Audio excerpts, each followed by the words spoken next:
नमस्कार मित्रांनो. सरपंच संतोष देशमुख यांच्या हत्या प्रकरणावर 100हून जास्त दिवस उलटून गेले असले तरी फरार आरोपी कृष्ण आंधळे अद्यापही सापडलेला नाही. परंतु 20 एप्रिल रोजी संतोष देशमुख यांच्या घरापाशी अज्ञात महिला वावरत होती. कृष्ण आंधळे कुठे राहतो, तो आता काय करतोय, या गोष्टी तिला माहिती आहेत असे तिचे म्हणणे होते. पण ती फक्त धनंजय देशमुखांना या गोष्टींबद्दल सांगणार असे तिचे म्हणणे होते.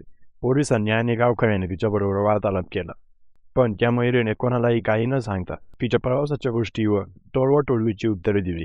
गावकऱ्यांनी धनंजय देशमुख यांना फोन केल्यानंतर धनंजय देशमुख हे रात्री उशिरा 10:30 वाजता गावामध्ये पोहोचले. धनंजय देशमुख यांनी प्रेसमध्ये काही गोष्टींचा खुलासा केला. महिलेला कृष्ण आंधळेबाबत माहिती आहे, तो कुठे राहतो, काय करतो याबद्दल ती प्राथमिक काही गोष्टी सांगत होती. पण पोलिसांनी आणि त्यांनी तिला आधार कार्ड वगैरे विचारले असता तिने हे टाळले. त्यामुळे तिची वागणूक संशयास्पद वाटत होती. महिला रत्नागिरीवरून आल्याचे सांगत होती.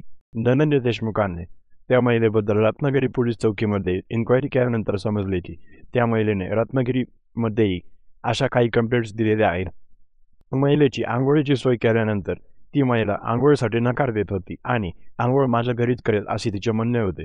धनंजय देशमुख म्हणतात की त्या महिलेने कृष्ण आंधळेबाबत काहीही सांगितलेले नसून रत्नागिरी पोलिसांना त्या महिलेबद्दल माहिती आहे आणि इथल्या पोलिसांनीही तिच्यावर नजर ठेवलेली आहे. पुढील माहिती ते पोलिसांनी त्यांना कळवल्यानंतर देतील. महिलेने कृष्ण आंधळेचा काही पत्ता दिलेला नसून तुम्हाला काय वाटतं मित्रांनो, कृष्ण आंधळे आता रत्नागिरीमध्ये आहे का? प्लीज कमेंट करून सांगा. पुढील माहितीसाठी चॅनलला सबस्क्राईब करून बेल आयकॉन दाबायला विसरू नका मित्रांनो.